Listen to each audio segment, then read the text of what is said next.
मेरा पति शनिवार को मुझे दुल्हन की तरह तैयार करता और बहुत ही छोटी ड्रेस पहनने के लिए देता और फिर वह अपने दोस्तों के साथ मुझे पार्टी में ले जाता और वहाँ खाना खाने के बाद मुझे नींद आने लगती। एक दिन मैंने खाना गिरा दिया और फिर मैंने जो देखा कि सबने मिलकर मेरी शादी को अभी कुछ दिन गुजरे थे कि शनिवार के दिन मेरा पति दोपहर को कहीं चला गया था। नई नई शादी हुई थी, इसलिए मैं रोज अच्छे से तैयार हो जाती थी। आज भी मैंने एक खूबसूरत जोड़ा पहना था, तैयार भी हुई थी, लेकिन जब मेरा पति राहुल शाम को घर आया तो उसके हाथ में शॉपिंग बैग था। उसने वह शॉपिंग बैग मेरे हाथ में थमाया और बोला कि इसमें तुम्हारे लिए ड्रेस है, इसे पहनकर तुम तैयार हो जाओ, हमें बाहर जाना है। मैंने हैरानी से राहुल की तरफ देखा और कहा कि मैं तो तैयार हूँ।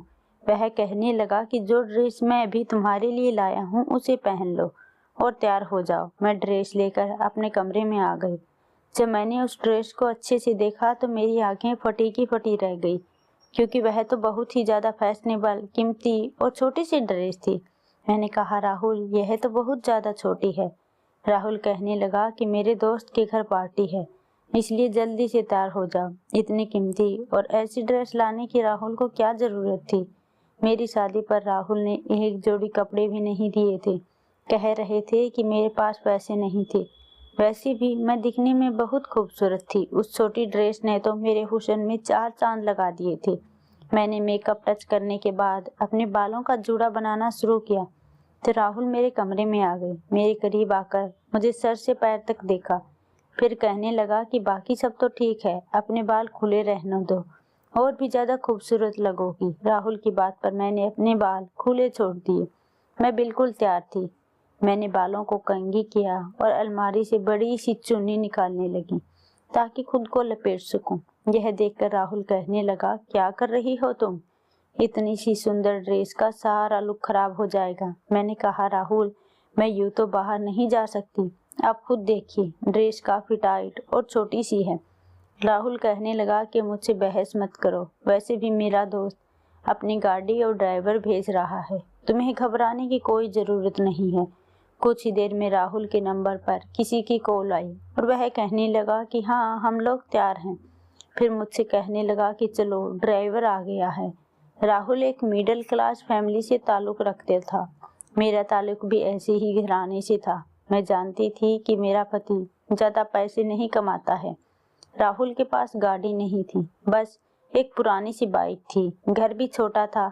शादी की रात ही उसने मुझसे कह दिया था कि उसकी तनख्वाह बहुत कम है, बस इतनी ही है कि महीना बाद में खत्म होगा और पैसे पहले। मैंने भी कोई इतराज नहीं किया था। शादी के उन दिनों मैंने भी राहुल से कोई भी फरमाइश नहीं की थी। मैं अकेले ही रहती थी, छोटा सा फ्लैट था। मैंने शादी के अगले ही दिन से किचन संभाल लिया था और राहुल मुझसे कहता था कि शादी पर बहुत खर्चा हो गया है, इसलिए मैंने तुम्हारे लिए कपड़े भी नहीं खरीदे।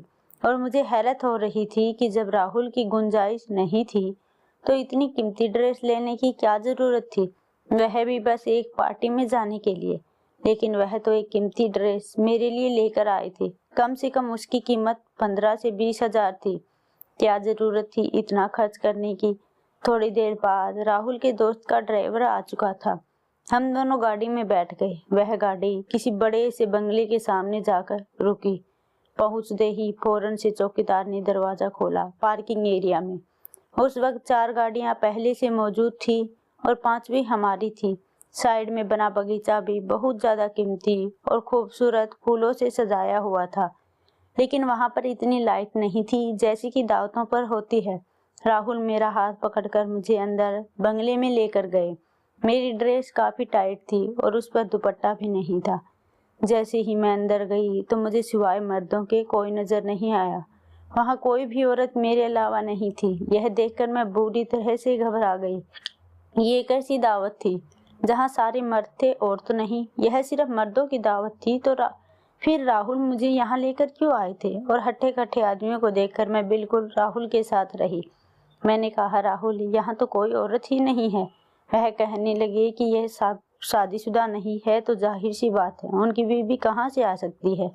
मुझे राहुल अपने दोस्तों से मिलवाने लगे। मुझे झटका उस वक्त लगा जब राहुल ने मेरा इंट्रोडक्शन अपने दोस्तों से कराया तभी वे हाथ मिलाने के बहाने मेरे सामने अपना हाथ बढ़ाने लगे। मैं यह देखकर पीछे हटी। वह कौन सा तरीका था? मुझे राहुल के दोस्त कुछ अच्छे नहीं लग रहे थे। सब मुझे सर से पांव तक देख रहे थे। उनकी आंखों में अजीब सी चमक थी कि मुझे अपने वजूद पर चींटियां रेंगती हुई महसूस होने लगी। मेरा दिल बहुत ज्यादा घबराने लगा। मुझे इस कदर बेचैनी होने लगी कि फौरन से उस घर से बाहर निकल जाऊं। वहां उस वक्त 10 मर्द थे और सभी के हाथों में कांच के गिलास में ब्राउन रंग की शराब। सबकी आंखें न जाने किस जज्बे के तहत गुलाबी हो रही थी। ऐसा महसूस हो रहा था जैसे नशे की हालत में हो। मैं शर्माई हुई थी, इसलिए राहुल के पीछे जाकर खड़ी हो गई। मैंने कहा कि राहुल, मुझे यहाँ नहीं रहना, मुझे आप घर छोड़ आएं। वह कहने लगा, तुम्हें क्या हो गया? क्या लड़कों की महफिल में नहीं जाती हैं लड़कियां? मुझे यहाँ घबराने और डरने वाली लड़कियों से सख्त नफरत है। मुझे एक ठंडे मिजाज की लड़कियां पसंद हैं जो हर महफिल में आ सकें और इंजॉय कर सकें। इसलिए यह डरपोक लड़कियों की तरह एक्टिंग करना बंद करो। यह कहकर उन्होंने मेरे बाजू को पकड़कर खुद के पीछे से बगल में किया। मैं तो राहुल का रवैया देखकर हैरान रह गई। मेरी आंखों में आंसू आ गए। इससे पहले कि मैं रो देती, राहुल का एक दोस्त मेरी तरफ बढ़ा और कहने लगा, भाभी आप क्यों परेशान हो रही हैं? मेरी बीवी दूसरे शहर अपने मायके गई है और बाकी दोस्त कुंवारे हैं। 1-2 साल रुक जाइए, इन सब की भी शादियां हो जाएंगी तो इन सब की भी बीवी आ जाएगी। अब अगर हमारी बीवियां नहीं हैं तो हम क्या करें? तो आपके लिए बहुत अच्छा इंतजाम किया है। उसका अंदाज मजाक उड़ाने वाला था। फिर राहुल से कहने लगा, आओ राहुल, ड्राइंग रूम में चलते हैं, खाना बिल्कुल रेडी है। मैं राहुल का हाथ जोर से पकड़कर ड्राइंग रूम के टेबल तक पहुंची, जहां पर अलग अलग किस्म के खाने लगे हुए थे, और राहुल के साथ मैं टेबल पर बैठ गई। राहुल के बाकी दोस्त भी सामने की कुर्सी पर बैठ गए। उसके जिस दोस्त के यहाँ पार्टी थी वह मेरी प्लेट में अलग अलग किस्म के खाने डाल रहा था। कह रहा था, भाभी यह भी खाकर देखिए और यह भी खाकर देखो। खाना वाकई बहुत लजीज था और मुझे भूख भी बहुत ज़्यादा लगी थी। अजीब बात थी कि जैसे जैसे मैं खाना खा रही थी मेरी आंखें नींद में बंद होने लगी। खाते खाते ही मुझे लगा कि जैसे मैं यहाँ सो जाऊंगी। मैंने नशे वाली नज़रों से राहुल की ओर देखा, जो मुझे एक की बजाय 4-5 नजर आ रहा था। मैंने कहा, राहुल अब घर चलो, मुझे नींद आ रही है। वह कहने लगा, हाँ चलो। यहाँ कहकर जैसे ही मैं कुर्सी से खड़ी हुई लड़खड़ाते हुई राहुल की बाहों में गिर गई। बस 1 मिनट लगा था मुझे अपने होश खोने में। सुबह जब मेरी आँख खुली तो मेरा सर बुरी तरह से चकरा रहा था। बहुत मुश्किल से मैंने अपनी आंखें खोली थी। मैं अपने कमरे में मौजूद थी, अभी भी उसी ड्रेस में जो मुझे बुरी तरह से चुभ रही थी। मैंने बड़ी मुश्किल से उठकर बैठने की कोशिश की। मुझे लगा जैसे मेरा शरीर मेरा साथ न दे रहा हो। मेरे पूरे बदन में दर्द की चीज थी। पता नहीं क्यों मैं चूर चूर हो चुकी थी। मुझे अपने अंदर एक अजीब सी कमजोरी महसूस हो रही थी। मैंने देखा तो मेरे सारे जेवर उतरे हुए थे और हाथों में जहाँ चूड़ियाँ पहनी थी वहाँ चूड़ियाँ नहीं थी, बल्कि हल्के हल्के निशान थे। यह देखकर मुझे हैरत हुई। मैं भी ठीक से अपने होश में नहीं आई थी कि राहुल बेझिझक होकर नाश्ता लेकर अंदर आता हुआ दिखाई दिया। वह बहुत खुश लग रहा था। मुझसे कहने लगा, देखो आज मैं तुम्हारे लिए आमलेट और ब्रेड नाश्ते में लेकर आया हूँ। मैंने कहा, पता नहीं क्यों मुझे बहुत दर्द हो रहा है। मेरी बात पर फिक्रमंद होने की बजाय वह मुस्कुराने लगा और कहने लगा, तुम कल रात को बहुत ज्यादा खूबसूरत लग रही थी, फिर मुझ पर बेहोश होकर भी गिर गई थी, इसलिए घर आते ही मेरी नीयत संभल नहीं पाई। राहुल काफी अच्छे मूड में था। मेरी नजर खुद ब खुद झुक गई। राहुल कहने लगा, तुम नाश्ता करो, तुम्हारे लिए दर्द की दवा और गर्मा गर्म चाय लाता हूँ, फिर दर्द भी आधे घंटे में ठीक हो जाएगा। मुझे हैरत हो रही थी कि इतने दिनों में तो राहुल ने कभी मुझसे ऐसे इजहार नहीं किया कि मुझे खरोंचें आई हों। बहरहाल अगले रोज तक मैं काफी ठीक हो गई थी, लेकिन मैं नहीं जानती थी कि यह सिलसिला रोज ही चलता रहेगा। अगले शनिवार फिर मुझे राहुल ने एक नई ड्रेस ला कर दी। कहने लगा, तैयार हो जाओ, दूसरे दोस्त के घर में दावत में जाना है। फिर उस दोस्त के बंगले में मुझे ले गया। इस बार तो उसके दोस्त मुझसे पहले से ज्यादा बेझिझक होकर मिलने लगे। कहने लगे, भाभी हम तो आपके दीवाने हो गए। राहुल तो बहुत खुश नसीब है कि उसे आप जैसी बीवी मिली। मुझे राहुल के दोस्तों के मुंह से इस तरह की तारीफें बुरी लगी थी। मैंने गुस्से से उन्हें घूर कर देखा तो वे अजीब सी हंसी हंसने लगी। मैं सोच चुकी थी कि घर जाते ही राहुल से कहूंगी कि मैं आइंदा उनके घर नहीं आऊंगी। मुझे आदमियों के ऐसे घटिया मजाक बिल्कुल पसंद नहीं थे। इस बार भी मेरे साथ यही हुआ था। जैसे ही मैंने खाना खाया मुझे नींद आने लगी, फिर मैं बेहोश हो गई। अगले दिन फिर मुझे वही दर्द महसूस हुआ, लेकिन मैंने एक बात नोटिस की थी कि राहुल बहुत खुश रहता था। घर पर फल भी लाने लगा था, वैसे भी बड़े खुले हाथ से खर्च कर रहा था। हालांकि उसकी तनख्वाह इतनी ज्यादा नहीं थी, फिर वह रोज रोज की शॉपिंग कैसे हो रही थी। घर आते हुए वह रोजाना होटल से अच्छा खाना लेकर आता। मुझे कहते कि कोई ज़रूरत नहीं है तुम्हें किचन में खाना बनाने की, तुम बस अपने आप को संवार कर रखा करो। कभी कभी तो मुझे राहुल की बातें बड़ी अजीब लगती। मैंने कहा कि हर औरत घर का काम करती है, मुझे भी अच्छा लगता है मैं आपके लिए खाना बनाऊं और आपके काम करूं। वह कहने लगा कि नहीं, तुम बस अपना ख्याल रखा करो, खुद को सजाया संवारा करो। तुम नहीं जानती तुम मेरे लिए कितनी कीमती हो। वह मेरा हाथ थामे हुए मुझसे बात करने लगा। कहने लगा कि क्या तुम जानती हो तुम्हारे लिए मैंने कितने पापड़ बेले हैं। यह बात सुनकर मुझे हैरत हुई, क्योंकि हमारा रिश्ता तो एक रिश्ते करने वाली आंटी के जरिए हुआ था। मैंने तो शादी से पहले कभी भी राहुल को नहीं देखा था। मैंने कहा क्या मतलब। मेरी बात पर हंसने लगा। कहने लगा मैंने तुम्हें एक दिन बाजार में देखा था, वहां देखते ही तुम पर फिदा हो गया। वहीं से मैंने तुम्हारा पीछा शुरू कर दिया, तुम्हारा घर देखा, फिर मालूम हुआ कि तुम्हारी माँ तुम्हारे लिए रिश्ता देख रही है। यकीन करो यह सुनकर तो मुझे बहुत डर लगा था कि कहीं मैं तुम्हें खो ना दूं। एक बार मैंने तुम्हारे घर के बाहर एक रिश्ते वाली आंटी को देखा। फिर मैंने उनसे कहा कि अगर यह मेरा रिश्ता तुमसे करवा देगी तो मैं उसे अच्छी खासी रकम दूंगा। वह मेरी बात मान गई और मेरा रिश्ता तुमसे हो गया। मैं तो राहुल की बातें सुनकर हैरानी से आंखें फाड़कर उसे देख रही थी। मुझे नहीं पता था कि मेरा पति मुझसे पहले से ही मोहब्बत करता था। मेरे लिए उसने इतना सब कुछ किया था। मेरे दिल में राहुल के लिए मोहब्बत और कदर और बढ़ गई। लेकिन मैं नहीं जानती थी कि सच तो कुछ और ही था। इस शनिवार को जब राहुल ने मुझे फिर से कीमती ड्रेस लाकर दी तो मैंने कहा नहीं, मुझे आपके किसी दोस्त की दावत पर नहीं जाना। मेरी बात सुनकर उसके चेहरे के अंदाज एकदम से बदल गए। मुस्कुराहट गायब हो गई और चेहरे पर गुस्सा आ गया। कहने लगा क्या मतलब तुम्हारा, वे लोग इतनी चाहत से तुम्हें बुलाते हैं। मैंने कहा कि मुझे वहां नहीं जाना है। न जाने वहां कैसा खाना खिलाते हो कि खाते ही मुझे नींद आ जाती है और सुबह मेरी बहुत बुरी हालत होती है। 2 दिन तो मैं ठीक से चल फिर भी नहीं पाती और वहाँ सिर्फ मर्द होते हैं। मेरा वहाँ क्या काम। आपको जाना है, आपके दोस्तों के साथ वक्त गुजारना है तो आप जाइए, लेकिन मैं नहीं जाऊंगी।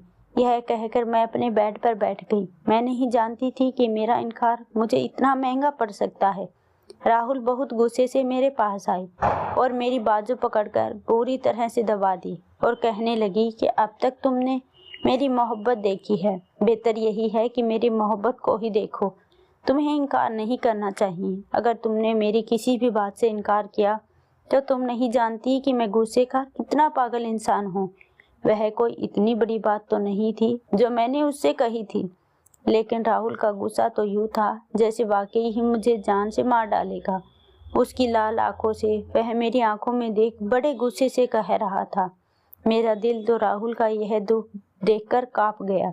मैंने फिर कोई खिलाफत नहीं की और वहां चली गई, लेकिन मुझे यह सब अच्छा नहीं लग रहा था। न जाने क्यों टेबल पर मुझे स्वादिष्ट खाने भी आज अच्छे नहीं लग रहे थे, क्योंकि वह मुझे बेहोश कर देते थे। मैंने बहुत कम खाना अपनी प्लेट में डाला और थोड़ा थोड़ा करके खा रही थी, लेकिन जैसे ही राहुल के दोस्त की नज़र मुझ पर पड़ी, कहने लगा भाभी क्या बात है, आप खाना ठीक से नहीं खा रही हो। मैंने कहा मुझे भूख नहीं है। मेरा यह खाना था कि उसने एक अजीब तरह का इशारा राहुल को किया। यह देखकर मेरे होश गुम हो गए कि राहुल ने खाने से मेरी पूरी प्लेट भर दी। कहने लगा कि पूरा खाना खत्म करो। वह घूरती हुई नजरों से मुझसे कह रहा था। मैंने बड़ी मुश्किल से वह खाना खत्म किया और खाते ही मेरी हालत खराब हो गई। अब तो मुझे राहुल पर भी शक होने लगा था। अगला शनिवार आने से पहले ही मैंने तबीयत खराब का बहाना किया और मायके चली आई। एक दिन मैं अपनी छोटी बहन के साथ शॉपिंग करने गई। वहाँ मेरी मुलाकात राहुल के 5 दोस्तों में से एक से हो गई। वह बातों के दौरान बार बार मेरी बहन को देख रहा था। कहने लगा, भाभी इस बार हमारे घर आए तो अपनी बहन को भी जरूर साथ लाइएगा, यह भी आपकी तरह ही बड़ी ही खूबसूरत है। मुझे उस आदमी की बात बहुत बुरी लगी थी। मेरी बहन भी उसे घूर कर देखने लगी। मैंने कहा, आपको तमीज नहीं है बात करने की। मेरा लहजा तेज हो गया था। आसपास गुजरने वाले लोग भी इकट्ठा हो गए। यह देखकर उस आदमी को भी गुस्सा आ गया। कहने लगा, तमीज का मतलब पता है तुझे? हम औरत देखकर तमीज करते हैं। तू इस काबिल नहीं कि तेरी इज्जत और तमीज की जाए। मैंने कहा कि जुबान संभाल कर बात करो। वह कहने लगा कि चुप रहो, तुम 2 टके की औरत मुझसे तमीज की बात कर रही हो।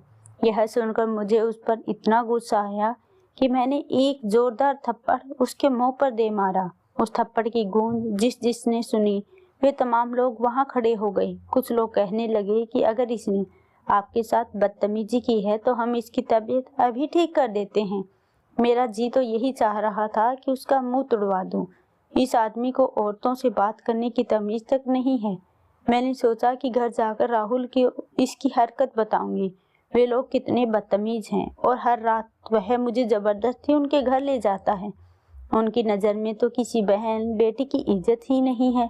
इससे पहले कि वहां खड़े नौजवान उस आदमी की अच्छी से खबर लेते, वह कहने लगा कि यह बाजारू औरत है, धंधा करती है और मैं इसका ग्राहक हूँ, बस यहाँ तमाशा बना रही है। यह सुना ही था कि मेरे होश उड़ गए। मैंने कहा कि क्या बकवास कर रहा है? वह आदमी कहने लगा कि तुम शनिवार को क्या करने हमारे बंगले में आती हो, वह भी जब तुम जानती हो कि तुम्हारे अलावा कोई औरत नहीं है।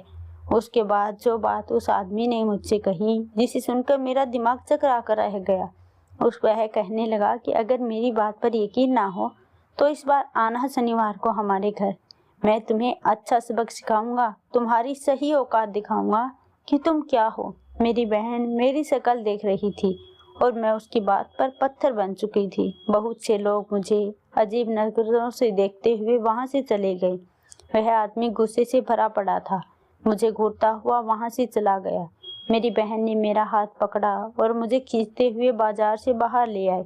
कहने लगे, दीदी वह आदमी क्या बकवास कर रहा था? मैंने कोई जवाब नहीं दिया। मेरा तो दिमाग चकरा कर रह गया। मेरा जी इतना घबरा रहा था कि जैसे अभी अभी मेरे दिल को कुछ हो जाएगा, वह फट जाएगा। मुझ पर अजीब सी बेहोशी होने लगी थी। मेरी बहन मेरी ऐसी हालत देखकर मुझे घर ले आई, लेकिन मुझे वहां भी चैन नहीं आया।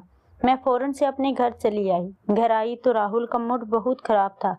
कहने लगा, तुम्हें मायके जाना है तो तुम वर्किंग डे में जाना। एक शनिवार रविवार को तो छुट्टी मिलती है मुझे, और तुम वहां जाकर मेरा मूड खराब कर देती हो। मैंने कोई जवाब नहीं दिया, क्योंकि मैं कुछ भी कहती तो वह मुझ पर गुस्सा करता। इस बार जब वह मुझे अपने दोस्त के घर ले गया तो उस वक्त उसका वह दोस्त वहां मौजूद नहीं था जिसे मेरी मुलाकात बाजार में हुई थी। जैसे ही मैंने आधा खाना खाया, मैं फौरन वॉशरूम में चली गई। मुझे वह खाना अपने अंदर हजम नहीं करना था, इसलिए मैंने गले में उंगली डालकर उल्टी की। जो कुछ खाया था वह सब कुछ बाहर आ चुका था, इसलिए मुझ पर नशे का असर नहीं हुआ। मैं बाहर आई और बेहोश होने का नाटक करने लगी। राहुल ने मुझे पकड़ लिया, कमरे में ले जाकर मुझे बेड पर लिटा दिया। वह भी कमरे में आया ही था कि उसके दोस्त भी कमरे में आ गए। राहुल कहने लगा कि इस बार मैं डबल कीमत लूंगा। जो हरकत तुम लोग करते हो उससे वह बीमार रहने लगी है। तुम लोगों के दिए पैसे आधे तो उसकी दवाई और डॉक्टर के खर्चे में ही चले जाते हैं, मुझे क्या फायदा होता है। उसके दोस्त कहने लगे कि हमें मंजूर है, तुम इसकी जितनी चाहे कीमत ले लो। मेरा जी चाहा कि जमीन फटी और मैं उसमें समा जाऊं। मेरा ही पति मेरी इज्जत का सौदागर बन गया। पति तो बीवी का रक्षक होता है, गंदी नजर से बचाने के लिए हर रिश्ते को भूल जाता है। यह कैसा पति था जो मेरा ही सौदा कर रहा था, इससे पहले कि वे लोग मेरे साथ कुछ गलत करते। पुलिस की गाड़ी का हॉर्न बंगले के बाहर बजने लगा। यह सब सुनकर वह चकरा गई। मैं यहाँ आने से पहले पुलिस को सारी इन्फॉर्मेशन दे चुकी थी। जब तक पुलिस अंदर आती मैं उठकर बैठ गई। मुझे उठकर बैठते हुए देखकर राहुल और बाकी आदमियों के भी रंग उड़ गए। मैंने अपने पति को गिरफ्तार करा दिया। इसलिए उसे खूबसूरत लड़की चाहिए थी जिसे वह धंधा करवाकर पैसे कमा सके। राहुल जेल में बंद था और इस दौरान मैंने तलाक का पेपर जेल में भिजवा दिया। मुझे तलाक भी हो गया, लेकिन मेरे माँ बाप से एक शिकायत थी। मेरा रास्ता तय करने से पहले उन्होंने यह नहीं देखा कि लड़का अकेला है, मुझ पर घर की जिम्मेदारियां नहीं होंगी, सास ससुर के ताने नहीं होंगे, लेकिन यह नहीं देखा कि वह क्या करता है। अपनी बेटियों की शादी करने से पहले अच्छी तरह से मालूम कर लिया करें कि कहीं राहुल जैसा आदमी उनकी जिंदगी में शामिल ना हो जाए।